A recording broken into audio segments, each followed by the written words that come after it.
दिल्ली में trust registration कराने की प्रक्रिया क्या है? Trust act 182, Indian trust act 1882। Trust को रजिस्ट्रेशन कराना कोई बहुत बड़ी बात नहीं है। ट्रस्ट को रजिस्ट्रेशन कराने के लिए सबसे जरूरी जो बात होती है वो ये होती है कि आपका जो इलाका है उस इलाके का एरिया का एसडीएम ऑफिस कहाँ है, सब रजिस्ट्रार ऑफिस कहाँ है। क्योंकि ट्रस्ट का रजिस्ट्रेशन जो है इसकी जो पावर होती है सब रजिस्ट्रार के हाथ में होती है, और ये जो एनजीओ होती है ट्रस्ट एक्ट में ये आपके इलाके के एसडीएम ऑफिस से बनती है। ये ट्रस्ट को रजिस्टर बहुत सारे लोग करवाते हैं। जैसे अगर मान लीजिए आप कोई एक स्कूल चलाना चाहते हैं कि मैं फ्यूचर में जाके एक स्कूल चलाऊंगा, या आपको स्कूल चला रहे हैं, तो उस स्कूल के पास एक स्कूल का रजिस्ट्रेशन नंबर होना अनिवार्य होता है। तो उसको भी रजिस्ट्रेशन कराने के लिए स्कूल को भी आपको एक ट्रस्ट एक्ट में अपनी जो है एनजीओ बनानी पड़ेगी, तभी स्कूल का रजिस्ट्रेशन होगा। क्योंकि सबसे पहले जो डॉक्यूमेंट होते हैं वो स्कूल के पास पेपर होने चाहिए, स्कूल की डीड होनी चाहिए, एक ट्रस्ट डीड होनी चाहिए। कुछ लोग इसको सोसाइटीज एक्ट में भी कराते हैं, सेक्शन 8 एक्ट में भी कराते हैं, मगर ज्यादातर लोग जो होते हैं वो ट्रस्ट एक्ट में कराते हैं। और अगर आपके इलाके में कोई ऐसी मस्जिद है जिसका रजिस्ट्रेशन अभी तक नहीं हुआ है, या ऐसी मस्जिद है कि रजिस्ट्रेशन हो गया है, तो जो होता है रजिस्ट्रेशन वो ज्यादातर लोग ट्रस्ट या सोसाइटी बनाते हैं।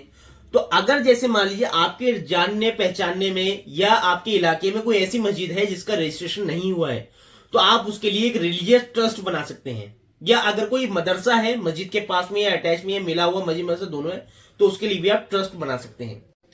उसके अलावा अगर आपके इलाके में कोई ऐसा हॉस्पिटल है या आपका खुद का ऐसा एक हॉस्पिटल है जिसको आपने अभी तक रजिस्ट्रेशन नहीं कराया है, तो आप उस हॉस्पिटल को भी ट्रस्ट एक्ट में रजिस्टर करा सकते हैं। उसके अलावा जैसे अगर मान लीजिए कोई कोचिंग सेंटर आप चला रहे हैं, रन कर रहे हैं, इंस्टीट्यूट है कोई, मगर उसका रजिस्ट्रेशन आपने अभी तक नहीं कराया, तो उसका भी इंस्टीट्यूट का भी रजिस्ट्रेशन आप उसमें ट्रस्ट एक्ट में आप करा सकते हैं, जिसकी मान्यता आपके इलाके के सब रजिस्ट्रार से एसडीएम ऑफिस से ही मिलेगी। इसमें सबसे पहले हमें यह देखना होता है कि एक डीड बनानी होती है। अगर आप जो है कुछ एजुकेशन सेक्टर से काम मिलता जुलता करते हैं तो एजुकेशनल एनजीओ बनेगी। जैसे अगर मान लीजिए आप कोई स्कूल चलाना चाहते हैं या चला रहे हैं, या कोई कॉलेज है आपका, या आप जो है कोई यूनिवर्सिटी चलाना चाहते हैं, तो उसके लिए आपकी एजुकेशनल एनजीओ बनेगी। अब आती है बात दूसरी कि अगर जो है आप रिलीजियस एक्टिविटीज करते हैं तो रिलीजियस आपकी डीड बनेगी। डीड जो ड्राफ्टिंग होगी उसमें रिलीजियस एक्टिविटीज सब लिखी जाएंगी। तो उसमें क्या है कि आप जो है जैसे मान लीजिए कोई मंदिर है, मस्जिद है, गुरुद्वारा है, चर्च है, तो वो सारे काम आप उसमें रिलीजियस एक्टिविटीज में आ जाते हैं आपकी। उसके बाद अगर आप बात करते हैं कि जो है कोई मतलब आदमी जो है हॉस्पिटल चला रहा है या चलाना चाहता है, तो उसके लिए जो है हेल्थ केयर आपकी जो है एनजीओ बनेगी। तो हमें सबसे पहले देखना होगा कि आप कर क्या रहे हैं या किस लिए आप एनजीओ बना रहे हैं, तो आपकी मकसद क्या है एनजीओ बनाने का। उसके हिसाब से आपकी एक डीड ड्राफ्ट होगी, एक डीड की ड्राफ्टिंग होगी। ड्राफ्टिंग करके हम आपको जो है दिखाएंगे डीड आपकी, आप चेक करेंगे कि डीड आपकी ऐसी ड्राफ्ट हो जाएगी, आपके हिसाब से हो जाएगी। उसके बाद जो है उसमें आपको जो है अपॉइंटमेंट लेनी होती है एसडीएम ऑफिस की, वो अपॉइंटमेंट ली जाएगी। उससे पहले जो है आपका स्टैंप जाएगा, डीडी कटेगी। ट्रस्ट में सबसे ज्यादा जो जरूरी चीज है वो ये है कि आप ट्रस्ट का नाम क्या रख रहे हैं। उस नाम के लिए गवर्नमेंट ने एक एक्ट बनाई है, नेम्स एंड एमएलएम्स एक्ट। ये जो है 1950 में जो है लागू हुआ था। इसके अंदर ये चीज है कि आपको सबसे पहले ये देखना होता है कि आप इस ट्रस्ट का जो नाम रख रहे हो वो किसी ऐसा मतलब मिलता जुलता ना हो, किसी स्टेट का ना हो। कि मतलब कुछ लोग न्यू दिल्ली लिख देते हैं नाम में, कुछ लोग जो है भारतीय लिख देते हैं। तो नाम ऐसा हो कि ऐसा लगे आपका है, किसी और का नहीं। कुछ लोग जो है मानव अधिकार परिषद बना देते हैं, कुछ लोग जो है प्रीवी काउंसिल बना देते हैं, कुछ लोग जो है लोक अदालत बना देते हैं। तो ऐसा कभी नहीं करना है आपको। आपको जो है वो काम करना है जो आप कर सकते हैं। अगर मान लीजिए आप एंटी करप्शन के लिए काम कर रहे हैं, तो उसके लिए तो मंत्रालय बैठे हैं ऑलरेडी, तो वो काम आप कैसे कर सकते हैं। अगर आप कर रहे हैं तो उसके लिए जो है आपकी फाइल जो है डिपार्टमेंट में जो अटकेगी, वो जाएगी कृषि भवन और शास्त्री भवन। वहां जाने के बाद आपको अधिकारी को जो है एनओसी देनी होगी उस मंत्रालय से जाकर के ला करके। फिर उसके बाद दूसरी जो सबसे बड़ी चीज आती है वो ये कि आपका जो एड्रेस है वो क्या है। अब जैसे कुछ लोग क्या करते हैं कि कच्ची मतलब जो कच्ची कॉलोनी होती है, अनऑथराइज कॉलोनियां जो होती हैं, उन एड्रेस पे एनजीओ बनाने की कोशिश करते हैं। तो उन एड्रेस पे एनजीओ कभी नहीं बनती। अगर आपको एनजीओ बनानी है तो पक्की रजिस्ट्री की आपके पास एक जमीन होनी चाहिए, टैक्स रिसिप्ट होनी चाहिए आपके पास, पक्की प्रॉपर्टी हो जिस प्रॉपर्टी पे आप जो है अपनी एनजीओ को रजिस्टर कराना चाहते हैं और चलाना चाहते हैं। उसके बाद इस ट्रस्ट का रजिस्ट्रेशन आप पूरी दिल्ली में कहीं से भी करा सकते हैं, कहीं भी किसी भी जगह पे हो। आप जो मुझे कॉल करो, मैं आपको अपॉइंटमेंट दूंगा, आप मुझसे मिलो। मैं आपका ट्रस्ट का रजिस्ट्रेशन करा के दूंगा। डीड ड्राफ्ट होने में 24 घंटे का टाइम कम से कम लगेगा। जैसी डीड रेडी हो जाएगी आप चेक करेंगे, चेक करती उसका जो है हमें एक स्टैम्प पेपर चाहिए होता है, स्टैम्प पेपर एक उसमें सरकारी फीस कटेगी, स्टैम्प पेपर लगेगा। उसके बाद एक सरकारी डीडी कटेगी जो कि आपका सब रजिस्ट्रार ऑफिस में जो है जाती है, सरकारी डीडी वो कटेगी। उसके बाद जो काम होता है वो होता है अपॉइंटमेंट का। तो अपॉइंटमेंट के लिए एसडीएम ऑफिस जब फ्री होगा, जिस दिन के अपॉइंटमेंट हमें मिल पाएगी उस दिन की अपॉइंटमेंट हम लेके आपको देंगे। जैसे कभी कभी क्या होता है कि तुरंत मिल जाती है कि हाँ जी अगले दिन ही, कभी कभी क्या होता है 7 दिन का स्लॉट चल रहा होता है। तो जैसे अपॉइंटमेंट जो मिलेगी ऑनलाइन होती है, वो जैसे ये मिलेगी वो आपको हम बता देंगे, हाँ जी इस दिन की अपॉइंटमेंट, उस दिन जो है आपको वहां पे आना होगा एसडीएम ऑफिस में। एसडीएम ऑफिस में एक प्रेसिडेंट जो होगा, चेयरमैन, उसका आना अनिवार्य होता है, उसको आना ही पड़ेगा।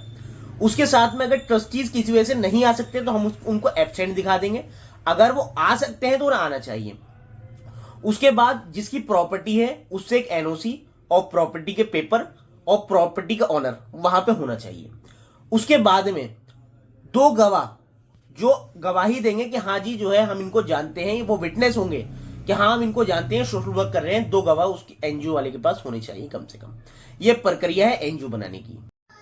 इसमें हमारा जो है काम इतना होगा कि उस व्यक्ति को ट्रस्ट रजिस्टर्ड करा करके रजिस्ट्रेशन होने के बाद जो एक्नॉलेजमेंट की पर्ची मिलती है वो देने की जिम्मेदारी हमारी होती है, वो हम पार्टी को देंगे। उसके बाद क्लाइंट खुद जाएगा 3 बजे के टाइम, जब भी वो फ्री हो दिन में 3 बजे के टाइम जाएगा और जाके अपनी रजिस्टर्ड डीड रजिस्टर होने कुछ टाइम बाद जैसे उसके फोन पे मैसेज आ जाएगा वो जाएगा, जाके वहां से अपनी डीड लेके आ जाएगा। ये प्रक्रिया छोटी सी, हमारी सिर्फ इतनी जिम्मेदारी है। ट्रस्ट डीड जैसे ही उसको रजिस्टर्ड होकर मिल जाएगी क्लाइंट को, उसके बाद जो है पैन कार्ड अप्लाई होगा। पैन कार्ड क्या होता है कि परमानेंट अकाउंट नंबर होता है, उस पैन नंबर से ही उसका बैंक अकाउंट खुलेगा। पैन कार्ड आने के बाद अकाउंट खुलेगा। अकाउंट वो जो है किसी भी बैंक में खुलवा सकता है, जो भी उसके इलाके का नियरेस्ट बैंक होगा। ज्यादातर लोग सरकारी बैंक को पसंद करते हैं, मगर प्राइवेट बैंक वाले भी कॉल करना चालू कर देते हैं कि हमारे बैंक में खुलवा लो, हमारे बैंक में अकाउंट खुलवा लो। तो आपकी मर्जी है, जैसे आपको अच्छा लगे आप उस बैंक में अपना अकाउंट खुलवा सकते हैं अपने अनुसार। बैंकों में जो है नीति आयोग का सर्टिफिकेट मांगा जाता है एनजीओ दर्पण का। तो अगर किसी एनजीओ को नीति आयोग का भी सर्टिफिकेट चाहिए हो तो उसमें भी हम जो है आपकी हेल्प कर देंगे। उसके बाद कुछ बैंकों में जो है सेविंग अकाउंट और करंट अकाउंट, क्लाइंट चाहते हैं कि मैं सेविंग खुलवाऊं या करंट खुलवाऊं, तो वहां उनको 12वे और एटीजी की भी जरूरत पड़ती है, तो वो भी एनजीओ के पास आ जाएगा। 12वे, एटीजी और नीति आयोग, ये तीनों सर्टिफिकेट जो है क्लाइंट को मिल जाएंगे। अब उसके बाद क्या होता है, आपके पास अगर ये सर्टिफिकेट आ जाते हैं तो इनसे बेनिफिट क्या होता है, नुकसान क्या होता है, मैं ये भी आपको बता दूं।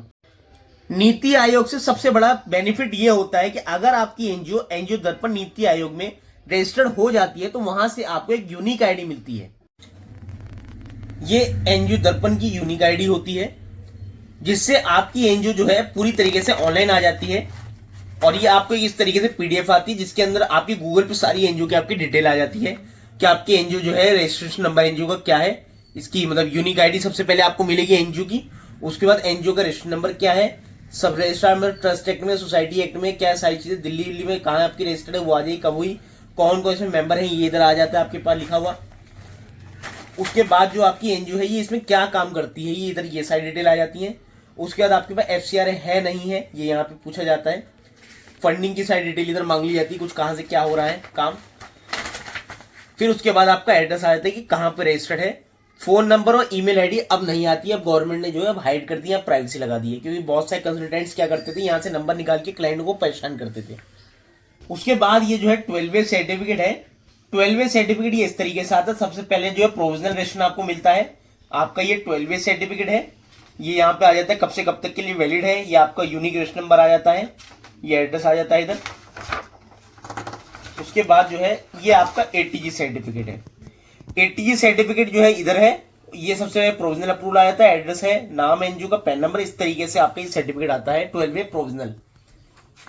कुछ टाइम बाद जब आप एक्टिविटीज वगैरह स्टार्ट कर देते हैं, कुछ आपका काम स्टार्ट हो जाता है, कहीं से कुछ फंड वंड आना चालू हो जाता है, कुछ पैसा आना चालू हो जाता है, तो आपको इसको जो है फाइनल आवेदन कराना होता है 10AB में। ये 10A फॉर्म होता है जिसके अंतर्गत हमें 10AC मिलता है। और इसको आने के बाद सबसे बड़ा एक फायदा और कह लो इसको, या नुकसान कह लो, या जिम्मेदारी कह लो, कि एनजीओ के पास जो है जो भी पैसा है 2000 रुपए ज्यादा अमाउंट एनजीओ जो है वो कैश नहीं ले सकता, उसको अकाउंट में ही लेना होता है, ये मैंडेटरी हो जाता है।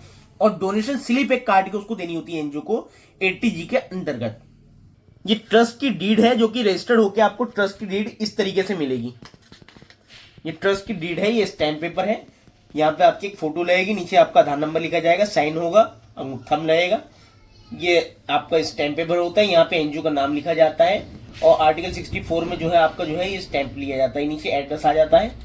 ये आपकी डीड है, ट्रस्ट की डीड है। ये ऐसी इस तरीके डीड ड्राफ्ट होती है आपकी, ठीक है जी, ये डीड है।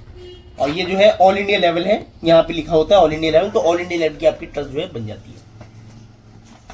उसके बाद जो है ये पूरी आपकी जो है देखिए ये पूरी डीड है, ये रजिस्टर्ड होकर रजिस्टर्ड डीड है, ये रजिस्टर्ड डीड है।